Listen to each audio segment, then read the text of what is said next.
Bonjour à tous, bienvenue sur Radio Clé de Vie, la radio du développement personnel. Est-ce qu'il vous arrive de vous auto-saboter, de saboter votre vie ? Oui, je crois que ça arrive à tout le monde et je suis accompagné de Steve Boudoupeux. Bonjour Steve. Salut Alexandre, ça va ? Ça va super bien Steve. Première émission de Oser une vie qui fait envie. Envie en un seul mot. Et en deux mots, on peut le dire aussi. On peut le dire en deux mots. C'est vrai que je l'ai marqué en deux mots, mais on le dit en deux mots, en un mot. En fait, comme ça vous arrange.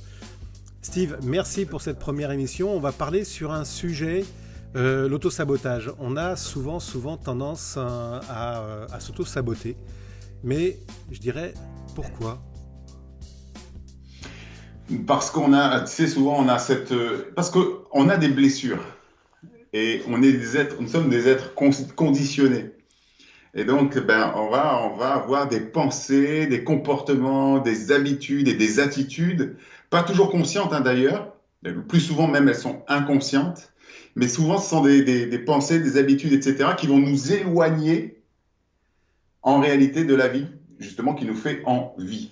Donc soit en deux mots, soit en un mot, effectivement, mais tu sais, on a tous envie de vivre en général, on a tous envie de construire une cathédrale, quoi. On veut une belle vie, on a des beaux projets, on a tout ça, mais curieusement, enfin, je sais pas, peut-être que pour les gens qui nous écoutent, que je salue d'ailleurs, j'en profite, mais vous avez pu constater que pourtant, on va avoir des pensées et des comportements qui ne servent pas ces projets-là.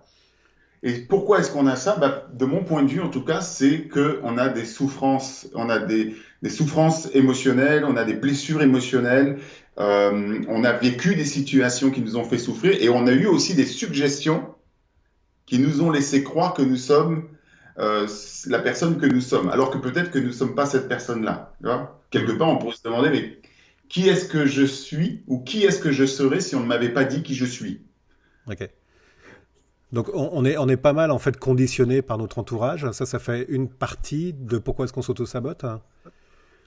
Voilà, ça va être une partie de pourquoi on s'auto-sabote, mais c'est-à-dire que ces suggestions, ces situations de vie, donc comme je le disais, qui amènent à des blessures émotionnelles, au doute, à une faible estime de soi, à un manque de confiance en soi, etc., fait que dans certaines situations, on va pas se sentir à la hauteur, on va pas se sentir capable. Et puis surtout, on va croire qu'on devrait être tout de suite capable. D'ailleurs, on a souvent tendance à croire qu'on doit y arriver tout de suite, immédiatement, etc. Et comme on n'aime pas trop montrer aux autres notre vulnérabilité, nos difficultés, faire savoir qu'on ne sait pas forcément, etc., eh bien, on va se limiter. Pour pas souffrir, on va se limiter, on va s'auto-saboter. Il y a toujours un bénéfice à s'auto-saboter. Ouais. Justement, tu parles de bénéfice, on va rebondir sur ça. Qu'est-ce que ça peut être comme bénéfice de s'auto-saboter ? Parce que quand on veut la vie qui fait envie, là, si on s'auto-sabote, on va pas l'obtenir, cette vie-là. Non, clairement. Mais quelque part, j'ai envie de te dire, tu sais, le cerveau est assez binaire quelque part. Il va fonctionner de façon assez binaire. C'est je veux du plaisir et je veux fuir la douleur. Voilà, c'est tout ce qu'il veut.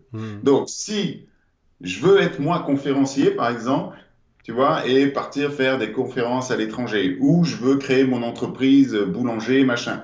Mais si de m'exposer me fait plus souffrir que plaisir, je vais plutôt avoir tendance à me saboter pour ne pas souffrir. Ok. Ça va générer de la souffrance quand même. Bah oui, parce que tu as une frustration là.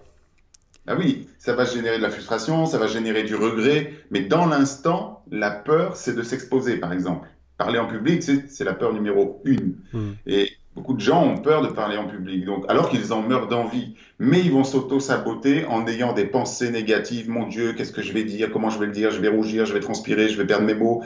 Et là, ils sont en train de s'auto-saboter. Ça devient tellement inconfortable qu'ils vont parfois même fuir la situation ou finalement générer une situation qui est justement pire que tout et qui les amène à confirmer le fait qu'ils ne savaient pas faire. Et tu vois, l'auto-sabotage, c'est vraiment un système comme ça, très vicieux quelque part. On a ce saboteur, cette petite voix qui a peur et qui, encore une fois, souvent, à l'origine, c'est souvent le manque de valorisation. On n'apprend pas à échouer. On apprend à réussir, mais on n'apprend pas à échouer. Donc, il y a des raccourcis qui se font. On ne veut pas échouer, on ne veut pas montrer qu'on est imparfait. Et tout ça, ça génère de l'auto-sabotage. J'aime bien quand tu dis on a peur d'échouer, on ne veut pas échouer, on veut que réussir. Et d'ailleurs, j'invite les personnes qui nous écoutent à écrire des petits commentaires dessous sur ce que eux-mêmes vivent. C'est très intéressant d'avoir leurs commentaires. Comment faire justement maintenant pour passer de cet état où on se ferme, on s'auto-sabote avec cette petite voix, sur un état au moins progressif où on puisse avancer? Mais déjà, il va falloir avoir conscience de ça, parce que finalement, l'autosabotage, après, il va s'exprimer de différentes façons, si tu veux. Donc, ça peut être avoir des tendances à être perfectionniste, ça va être des tendances à souffrir, tu sais, de ce qu'on appelle le syndrome de l'imposteur. C'est-à-dire, on va faire d'ailleurs une émission sur ça, là. Oui, on fera une émission là-dessus, parce que c'est vraiment des sujets essentiels. Tous les jours, je rencontre quelqu'un qui me dit, encore hier, qui me dit, j'ose pas me lancer, je me sens pas légitime, j'ai pas le diplôme, j'ai pas l'expérience. Mais en fait, tout ça, c'est de l'auto-sabotage. On est en train de se raconter l'histoire. Tu sais que moi, je viens du monde de l'hypnose et je suis sensible aux histoires. Et en fait, on passe notre temps à se raconter des histoires. Et là, en l'occurrence, notre saboteur nous raconte des histoires qui font peur. Donc, obligatoirement, on va se limiter, on va s'empêcher de passer à l'action. Et donc, ça va être dans la procrastination, etc., etc. Donc, et comment est-ce qu'on fait pour en sortir, justement? Alors, pour sortir de ça, il va y avoir cette nécessité d'avoir une prise de conscience. Juste te raconter une histoire par rapport à ça. C'est une cliente qui venait me voir par rapport à une hypervigilance, d'accord? Une hypervigilance depuis 15 ans, et elle menait l'enfer à toute sa famille. Ces gamins ne pouvaient pas sortir, elle appelait sans cesse, vous êtes où, vous faites quoi? Commence à travailler, je fais un test kinésiologique sur son bras. Ce que je veux savoir, c'est qu'est-ce qui se passe de façon inconsciente qui fait qu'elle se comporte comme ça et que ça pollue toute son existence à elle et son entourage. Et son corps va me répondre qu'il y a une insécurité si elle n'est pas en hypervigilance. On pourrait s'en douter, mais quand je pose la question, est-ce qu'il y a un membre de la famille ou est-ce que c'est dangereux pour la famille si je suis pas en hypervigilance? Là, le corps répond oui aussi, c'est avec des tests kinésiologiques. Ouais. Là, je lui pose une question. Je lui demande tout simplement, est-ce que ça vous est arrivé de sauver la vie de quelqu'un? Et la personne se met en larmes et réalise qu'il y a 15 ans, elle a sauvé la vie de son mari qui était en train de se suicider dans la baignoire. D'accord.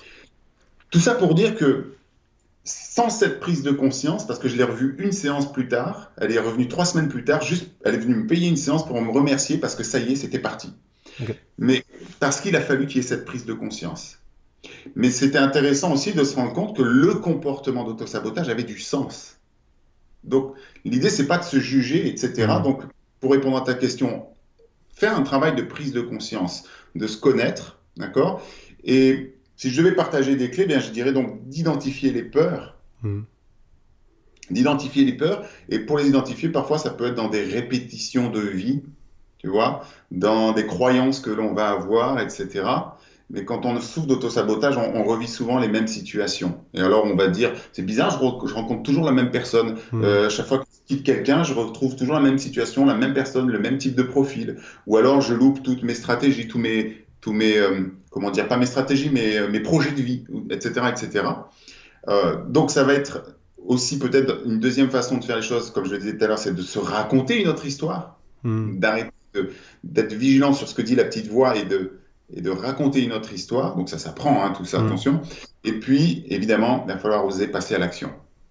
Parce que quelqu'un qui se sabote, c'est quelqu'un qui va justement rester un peu figé et ne pas oser aller de l'avant pour ne pas être confronté à sa souffrance, à ses peurs, à ce qu'il s'imagine. Et donc, il ne va pas forcément passer à l'action. Alors que c'est en passant à l'action que justement, il va pouvoir dépasser ses peurs et ses comportements d'autosabotage. Sur la notion de prendre conscience justement et d'accepter ce qui se passe, comment est-ce qu'on peut faire ça de façon simple? Prendre conscience et accepter ce qui se passe de façon simple, ça pourrait être, mais en fait d'être dans une introspection. Alors parfois tout seul c'est pas évident. C'est pour ça que des fois c'est bien d'être accompagné. Tu vois, parce que tout seul, c'est vrai que on peut ne pas voir. On a le nez au milieu du truc. On peut pas voir ce qui se passe, quoi. On a besoin d'avoir du recul, et ce recul, on n'est pas toujours capable de l'avoir tout seul. Donc, c'est bien si là les personnes qui nous écoutent se sentent parfois un peu, vraiment prises dans ce truc-là et qu'elles n'arrivent pas à en sortir. Faites-vous accompagner. Il y a certainement des thérapeutes autour de chez vous. Vous en trouvez maintenant avec Skype. Tout le monde est disponible. Et faites la démarche d'aller rencontrer quelqu'un qui puisse vous permet d'avoir une vision extérieure, un autre angle de vue pour avoir ces prises de conscience. Mais encore une fois, l'une des façons d'avoir des prises de conscience, c'est aussi de se demander, OK, qu'est-ce qui dans ma vie, qu'est-ce que je me dis, quel est mon dialogue intérieur? Si je dois mettre une action en place et que j'ai peur, si je suis perfectionniste, écoutez aussi votre entourage. Qu'est-ce que vous reproche votre entourage? Tu sais, on est dans un monde où on n'aime pas trop les feedbacks. On n'aime pas trop avoir les retours. Moi, j'invite les gens à même demander aux gens, est-ce que tu peux me dire ce que tu penses de moi? Attention, je parle de gens bienveillants. Oui, tout à fait, oui. T'es d'accord? Mais je crois que c'est Al Herold qui a écrit Miracle Morning, qui propose ça dans son livre, de faire un courrier à une trentaine de personnes et en leur demandant à ces personnes de faire un retour sur ce que j'ai amélioré, par exemple. Et là, c'est la meilleure façon de savoir, OK, aussi comment on se situe par rapport à ce qu'on ose faire, à ses comportements, à des choses qui sont inconscientes parfois. Donc ça va être une façon de faire. Ouais, et ça, c'est important de le faire avec des personnes qui sont bienveillantes. On est d'accord. Sinon, c'est pas fait pour arranger. Et il faut avoir aussi une notion d'accueil par rapport à ça, pour éviter de couper les ponts avec ses amis ou avec les personnes à qui on envoie. Donc c'est vraiment un outil.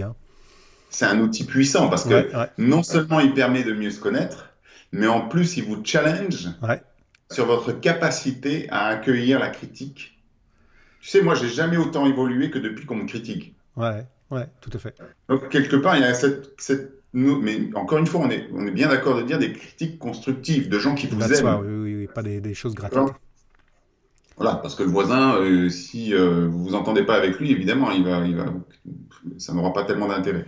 Mais des gens qui vous aiment, vos parents, votre conjoint, votre meilleur ami, votre mentor, votre coach, des gens qui sont là pour vous aider à les tirer vers le haut, et de leur demander, qu'est-ce que tu penses que je peux améliorer chez moi, dans mes relations avec mes amis, dans le couple, au travail, etc., avec les enfants, etc. Qu'est-ce que je pourrais améliorer chez moi?